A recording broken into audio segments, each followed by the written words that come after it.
Welcome to the Ethereal Archives, the premier dedicated resource for monsters and memories.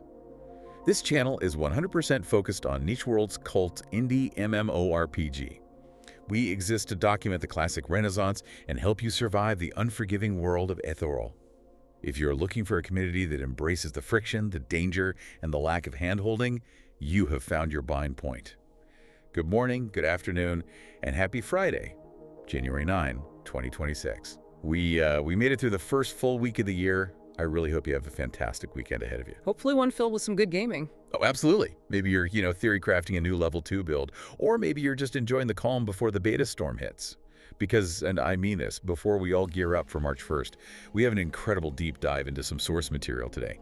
And it explains in really granular detail exactly why the servers are about to explode. This isn't just hype. This is data. That's absolutely right.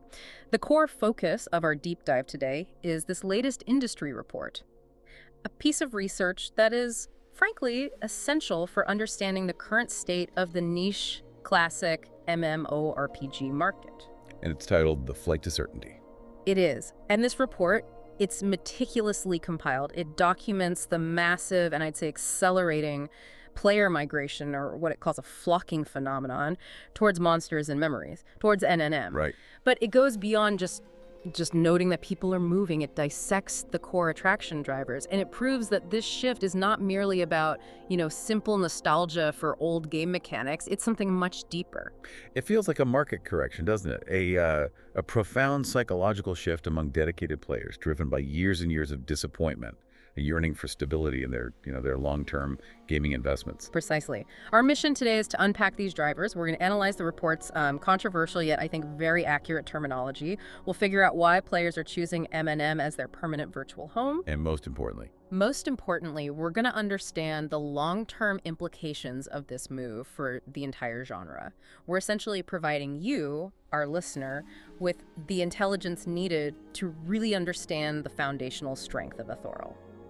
and before we get into the meat of why this market is fundamentally changing, just a quick and a critical broadcast from the archives themselves. Our analytics show that 90% of you listening right now aren't subscribed. 90%? That's a huge number. It is. So look, if you rely on this intelligence to navigate the chaos of Ethereal, if you want to be ready for beta and early access, you need to hit that subscribe button. Ring the bell right now. Consider it essential provisioning. Equip your notification slot. Exactly. Equip your notification slot so you don't miss critical launch intelligence or deep analyses like this one. Okay, housekeeping done. Let's get into the stuff that matters, the memories, the pain, and the certainty.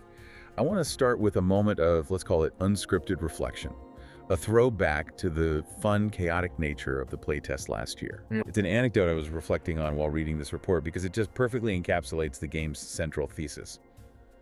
The friction. I spent a lot of time in the game, but this specific memory, it really illustrates the shock of MNM for veterans of modern, easier titles. Right, people coming from a different design philosophy. Exactly. I remember joining a random pickup level 2 group right at the zone in of Wormsbane Tomb. Wormsbane. The name itself is synonymous with painful but necessary education in Ethereal, a classic baptism by fire. It really is, and here's the context that's so important. We were all level 2s. We were green, completely wide-eyed, and most importantly, we were all relatively new to this specific unforgiving EverQuest-style MMO experience. Maybe we played WoW or Final Fantasy for years, but we were completely unprepared for the classic pull, CC, manage aggro, don't die loop. Where death has actual tangible consequences. We thought we knew what danger looked like in a virtual world. But you didn't. We were deeply, wonderfully wrong. And this is where the design brilliance of MNM starts to show. It uses the environment to immediately manage player expectations. It tells you what kind of game it is without a single line of tutorial text. The moment we entered that tomb, the initial awe hit me. The low poly atmosphere, the genuinely oppressive feeling of deep, dark, virtual stone, the music, it all created this incredible sense of place. Right. But that awe lasted about 5 seconds. Then the immediate reality check hit. Before we even took 3 steps, we saw player corpses already littering the floor right near the entrance. Not just 1 or 2, a small cluster of them. A warning. A huge warning. Those floating indicators, the ghostly remains of previous failures, were a tangible, undeniable sign. They weren't just decorative elements. They were high-fidelity warnings that danger was real, that failure was not only possible, but, probable for anyone who dared to set foot in there. It immediately recalibrates your entire mindset. It does. It shifted me from I am the hero to I am the next victim instantly. And that's a key distinction the report highlights. MMO doesn't promise friction in a loading screen tip. It delivers it visually and immediately upon arrival. Those virtual corpses are instant, nonverbal feedback on the world's lethality. The system is designed to punish complacency. So we push forward, cautiously. We engage the first set of mobs, and this is where the frantic action starts. Skeletons, just standard, dusty level 1 or 2 skeletons, started spawning quickly, almost right on top of us. No clean, predictable pulls. Not at all. We were talking about genuine, frantic, messy action. We were trying to manage 3 mobs, and the 4th was rounding the corner. The pulling was terrible. Our designated tank lost aggro immediately. The healing was panicked. The inevitable result was a constant, glorious wipe cycle. We died. We had to coordinate these desperate corpse runs, and then maybe 5 minutes after we got everyone back up and re-equipped, I died again in the same spot, to the same skeletons. The difficulty curve in those early zones is not a curve. It's a sheer vertical cliff face designed to repel casual solo exploration. It is. And here is the brutal annotation I remember so clearly, the part that makes this so relevant to the report. Skeletons were the only mob type we saw that entire evening. You're kidding. Not at all. We were physically unable to progress past the entrance to the tomb. We never saw the next room. We never saw the named mob. We never saw anything but the entrance cavern, a handful of skeletons, and our own rapidly accumulating tombstones. Wow. So you were just completely stonewalled by the very first encounter. Completely. Blocked by our own inability to execute the mechanics, we finally gave up after 3 hours. But the conversation wasn't about quitting the game. It was about what we did wrong. An immediate post-mortem. Yeah. We were level 2, we were completely undergeared, our group composition was maybe non-optimal for that specific pull, and yes, we were absolutely failing mechanics left and right. That failure played a huge role in our lack of progress. And that failure, that inefficiency, that necessity of self-reflection and group critique, that is the essential element that modern MMOs have engineered out of their design for the sake of convenience. Exactly. And here is the crazy, counterintuitive takeaway, the part that this flight to certainty report validates so perfectly. Despite the constant failure, despite the complete lack of progress, we didn't even get any new gear.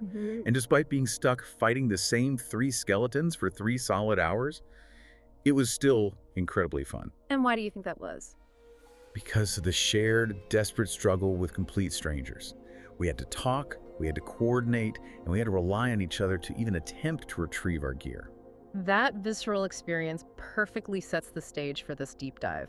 The report fundamentally argues that this friction, the very difficulty and high consequence you just described, is no longer a deterrent for the target audience. Right. It's the opposite. It's now the primary market driver. Players are actively seeking out a game that forces them into that dependency precisely because modern design has left them craving that sense of connection, which the report later defines as social starvation. The shared struggle bonds people faster than any convenient LFG tool ever could. Absolutely. The social reward of overcoming the struggle is exponentially higher than the reward of soloing trivial content. Let's pivot now to the main theme of the report, the flight to certainty. It sounds clinical, but it explains everything we've seen happen over the last few months as the community size has just swelled. It does. The report pinpoints the primary reason for this mass migration, which it terms the flocking phenomenon in early 2026, as market certainty. And to really understand this, we have to look back at the past decade of disappointments. Players are burnt out. They have been promised the moon by dozens of ambitious, high-budget, but ultimately vaporous projects in the classic MMORPG genre. You're talking about the phenomenon the source material calls Vaporware Fatigue, and it's more than just being tired of waiting, isn't it? It's a deep, profound exhaustion with the cycle of high-promise, high-fidelity trailers followed by low-delivery, perpetually delayed projects. Exactly. The audience, our audience, is fundamentally prioritizing function over fidelity. They just want a game that works. That's the core finding. They don't care if the trees look like low-poly cardboard cutouts. And in fact, we'll discuss later why they might even prefer that if they know demonstrably that the game will actually exist, work, and be supported for years. The emotional cost of investing in a perpetually delayed game is just too high. It is. You spend years in forums, you build anticipation, you make pre-commitments to guilds, and then the project either folds or it pivots into something completely unrecognizable. That emotional sunk cost is what players are trying to avoid now. It's that constant cycle of hopeful anticipation followed by crushing disappointment. The investment isn't just financial, it's temporal and it's emotional. You commit your social time, your mental bandwidth, and your excitement to a project that ultimately vanishes, leaving you searching again. Exactly. And M&M stands in stark contrast to its competition, which, often offers only high-fidelity promises and ambiguous timelines tied to future funding milestones. M&M offers a predictable, functioning virtual world confirmed by a tangible release timeline. That is the cornerstone of this certainty. They aren't asking for money based on a dream. No, they are asking for money based on delivered, playable content. And we have those dates locked in too, which is what makes the report so timely and so compelling to the market. The beta phase is confirmed for March 2026. That's just 2 months away. Right on the corner. And the big one, early access, is confirmed for June 1st, 2026. And crucially, the report emphasizes that these aren't just dates thrown on a roadmap. They are development milestones that this small, dedicated team has consistently hit throughout the last 2 years of testing and internal releases. This consistency minimizes the perceived risk dramatically. So if I'm a player looking to invest potentially thousands of hours into a new MMORPG, which, let's be honest, is the standard commitment for this genre, I need to know that destination is solid. You do. Think about what that commitment means in this specific genre. You're committing to grinding levels, acquiring gear, and most importantly, community building. If the project itself is shaky, that entire investment feels incredibly risky. It feels like building a house on sand. It does. The report suggests that players are choosing M&M specifically because its defined, verifiable timeline minimizes that perceived risk. They are done investing in games that might disappear before they reach max level, or games that will undergo massive, expectation-breaking design changes due to external financial pressure. I think we need to pause on that point because it's so critical. It's the absolute antithesis of the typical crowdfunding cycle. Say more about that. Well, you know the cycle. You throw money at a game, you wait 5 years, and then you watch it either pivot into something unrecognizable, they save the project, pivot, or it simply vanishes into the vaporware ether. M&M, by contrast, feels like a solid foundation that you can build your community on, precisely because the timeline has been proven time and time again. That's the psychological contract. The developers have proven, through execution, that they can deliver on time, and that provides certainty. Players are migrating out of hope and into reliability.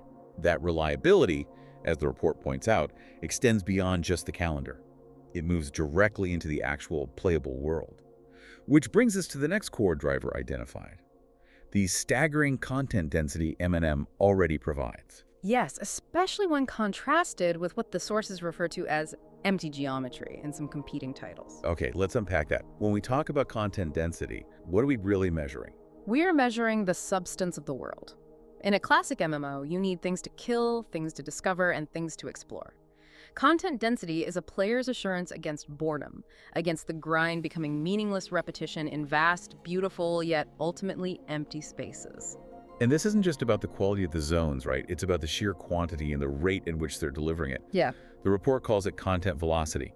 Content velocity is the essential metric here. It's the speed and volume of playable content delivered to the player base relative to the time they spend in-game. In a genre defined by the grind and exploration, if you burn through the available content too fast, the world feels shallow and the developers are perpetually chasing the player base. And that's a race they can't win. Never. This is where M&M seems to be pulling ahead purely based on volume and efficiency. The data cited in the report is it's really compelling.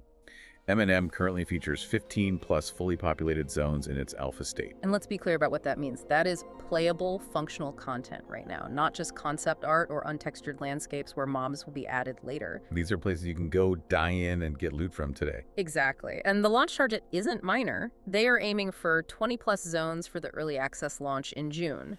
This level of initial volume for an indie studio operating with such a lean budget, which we'll get to shortly, is frankly unprecedented in the specific classic niche. it directly addresses that player fear of hitting an artificial content wall immediately after launch. It does. There's nothing worse than rushing to max level in 2 weeks and then realizing there's nothing left to do but wait for the next patch. But I want to challenge that slightly.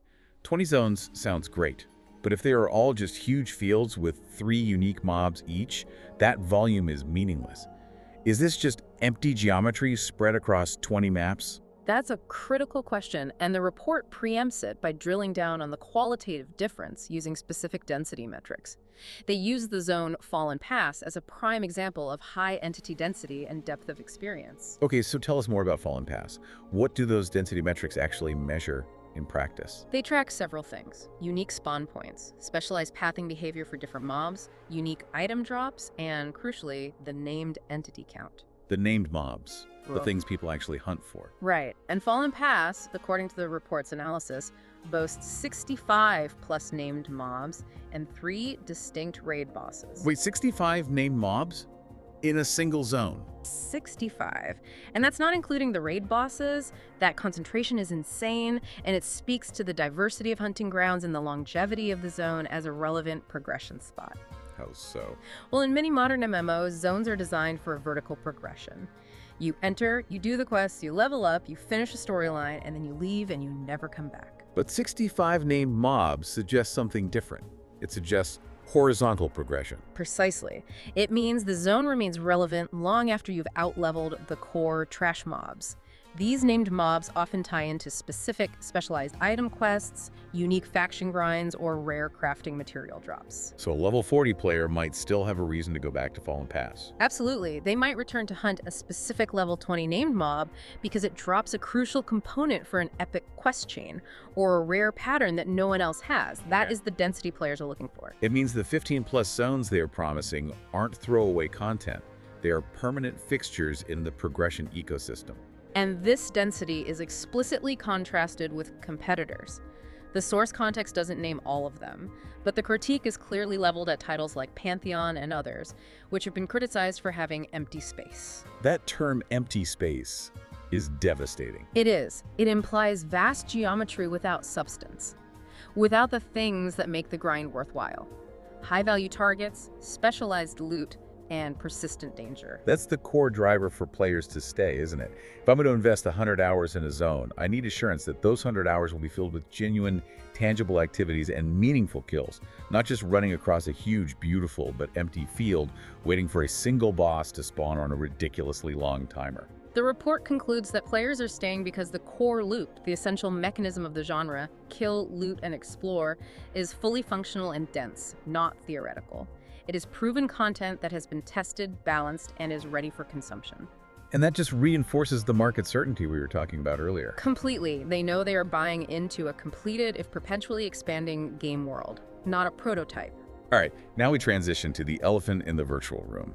And frankly, I love the name the report gave this section. The economic engine, or as they term it, the Cockroach Model. Chuckles. That's a great name. You have to admire the blunt, accurate description of their strategy. It's highly descriptive, and in the context of long-term survival in the volatile indie MMO space, it's highly complimentary. It refers to the project's strategy of being lean, resilient, and virtually unkillable, financially speaking. It's built for endurance. For long-term endurance, not short-term profit maximization. Okay, so let's start with the low barrier strategy. The one that removes the sunk cost fear, which is directly tied to that vaporware fatigue we mentioned. The monetization strategy is starkly simple, and it respects the player's history of being burned. There is no upfront box price for early access. Zero. You can jump in and experience the friction and the community without any significant initial financial commitment. This is crucial for attracting players who've been burned by paying large sums for founders packs that never delivered. And once you're hooked, the barrier remains low. It does. The standard, genre-appropriate $15 monthly subscription. And contrast this with rivals mentioned in the sources. Well, they might require an initial $40 plus entry fee, often tied to some level of early access or a founder pack, plus the future subscription cost. N&M's model says, come play, no risk, pay only for the service you are actively consuming. That fundamentally lowers the psychological barrier to entry. It does. Players feel they are paying for a service they're currently enjoying, not pre-funding a promise or a development team's salary for the next 2 years. But let's move past the revenue side and into the cost side, which is the truly fascinating part of the Cockroach model. This is where the long-term confidence is built. I want to emphasize this staggering figure from the report. The project was built on only $105,000 of self-funding. That figure requires massive contextualization. To have 15-plus fully populated content-dense zones, functional combat, stable servers, and an imminent beta, all achieved on a budget comparable to a modest sedan it's just staggering. It seems impossible. It speaks to extreme efficiency, dedication, minimal overhead, and a clear understanding of what content matters most to the niche audience. But doesn't relying on only $105,000 mean they are highly susceptible to feature creep or burnout or financial pressure if initial subscriber numbers are slightly lower than hoped? That sounds risky from a traditional business perspective. That's the precise challenge the report addresses. From a VC standpoint, a venture capital standpoint, yes, it looks vulnerable, but the Cockroach model is an economic strategy against VC influence. Right. We have to contrast this figure with the source's context. Competitors are often burdened by millions in VC debt, and venture capital, by its nature, demand exponential returns and massive growth. And that debt translates directly into development pressure. Exactly. That pressure forces developers to chase casual markets, to pivot the art style, to implement aggressive monetization schemes like selling power or convenience in a cash shop. Which fundamentally alienates the core demographic that craves friction and authenticity in the first place. Exactly. So the lean financial model is a design choice. It is the ultimate defense mechanism for the game's core values.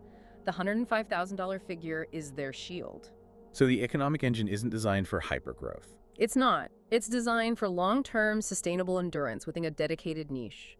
The development team is beholden only to the players paying the $15 subscription, not to investors demanding a 10x return on their investment. And this is the player assurance that matters most. The Cockroach model assures players that the servers won't shut down if the game remains successful within its niche. Right. If the niche audience of classic MMORPG players is, say, 50,000 dedicated users, M&M can thrive indefinitely. A competitor carrying millions in debt requires 10 times that number just to tread water, which leads to constant existential fear for the player base. Why put 500 hours into a character, investing in rare drops and complex social structures, if the plug might be pulled because the game only has a high 5-figure subscriber count, rather than the 7-figure count demanded by investors? You wouldn't. M&M solves that fear through its economic modesty and efficiency. It changes the entire paradigm of character and community investment. If you know your character is likely permanent, that the game is built to last, you spend more time crafting, exploring, and building robust social structures. Because those structures won't decay when the funding runs dry or the project pivots. The economic model guarantees the value of your time. Let's shift gears now from the economic certainty to the technical foundation and the game's unique presentation style. The report dedicates a whole segment to technical stability and aesthetic soul, proving that performance reliability is just as critical as content density in securing long-term player investment. Oh, absolutely. In a genre where players gather in massive numbers for raid encounters or world events or even complex city commerce, instability is fatal. You can't have things breaking. You can't have the client crash or the server lag out during a critical 3-hour raid attempt against one of those 3 fallen past bosses we mentioned. The report highlights the performance reliability demonstrated in their late 2025 stress tests. And those tests yielded a specific metric that really backs up the certainty pillar, didn't it? It did. The tests achieved stable performance with 1,884 concurrent players. And to be clear, this wasn't the peak load just before a crash. This was sustained, stable performance, proving their architecture is sound for their intended audience size.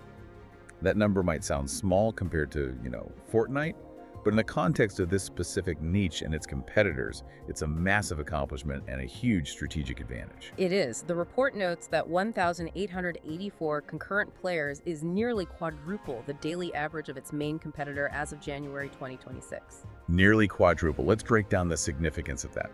Why is the competitor's average so low, and why is NMM's proven stability so reassuring to a potential player? Well, the competitor's low average is likely a combination of factors.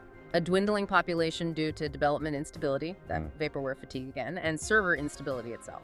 NNM, on the other hand, has demonstrated capacity and resilience built in from the start.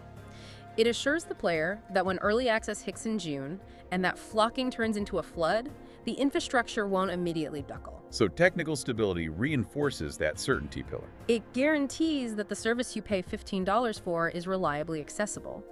It's the difference between being able to organize a 30-person raid without worrying that the server will turn into a slideshow when the first AoE spells are cast. Versus a game that struggles when 50 people gather in the main city hub. Reliability is the silent cornerstone of group-based friction. Exactly. Stability ensures that your investment of time, your character, and your community is protected from sudden, catastrophic server failure or persistent lag that makes the game unplayable, especially during those critical, high-friction, high-consequence group encounters. Now we transition to the aesthetics, which often draws the loudest, though perhaps least informed, criticism. The art style. I frequently see people complaining that the game looks old. The report handles this beautifully, though. It defends the art style and frames it as a feature, not a limitation. This is critical. They argue that the low-poly art style is not merely outdated, but rather it is soulful and authentic to the 1999-2002 era of classic MMORPGs. It's a deliberate aesthetic choice. It is, and it's one that immediately attracts the orphan generation that we'll discuss later. By embracing the low-poly look, they achieve an aesthetic resonance that feels honest and immediately familiar to the target audience. It signals, visually, exactly what kind of game this is going to be. A classic, uncompromising experience. And that aesthetic choice isn't just nostalgia, is it? It's also smart development. Incredibly smart. Lower fidelity assets are faster to create, easier to iterate upon, and require fewer resources to render. This directly supports the content velocity and content density we were just talking about. It's much easier to create 20 dense zones with 65 named mobs each if you don't spend 5 years rendering photorealistic blades of grass. Exactly. The low-poly look is an economic and content delivery engine. And that honesty is also contrasted favorably with competitors who, according to the source material, have pivoted to sleek, modern, almost mobile-style graphics in an attempt to broaden their appeal. And that pivot, the report suggests, ultimately broke immersion for the established fan base. Mobile-style graphics often imply hypersimplification or a cartoonish approach designed to appeal to the broadest possible audience. Which often dilutes the sense of dread. It dilutes the dread, the environmental scale, and the realism required for a classic high-friction MMO like MNM. The lower fidelity, paradoxically, enhances the atmospheric dread. And the choice of perspective plays directly into this immersion and dread, doesn't it?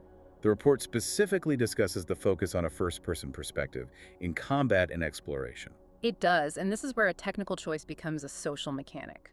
First-person perspective in a game like this is a game mechanic in itself. It drastically minimizes your peripheral vision, it enhances the sense of scale in dungeons, and it fundamentally elevates the level of danger in dark, cramped spaces. You can't see what's behind you. You have to rely on your party members to tell you. Exactly. The report explains that this design choice enhances the terrifying and social dungeon-crawling experience that third-person games often lack. When you are in first person, you aren't watching your avatar fight. You are fighting. You can't see the mob pathing up behind you unless you specifically turn around, which interrupts whatever you're doing. That lack of situational awareness forces communication in a group setting. The tank needs to know what's coming from the sides, the healer needs to be aware of flanking mobs, and the crowd control specialist needs to confirm their blind is holding. It makes dependency a functional requirement. It just reinforces all the core themes of the game. Difficulty, immersion, and forced reliance on others.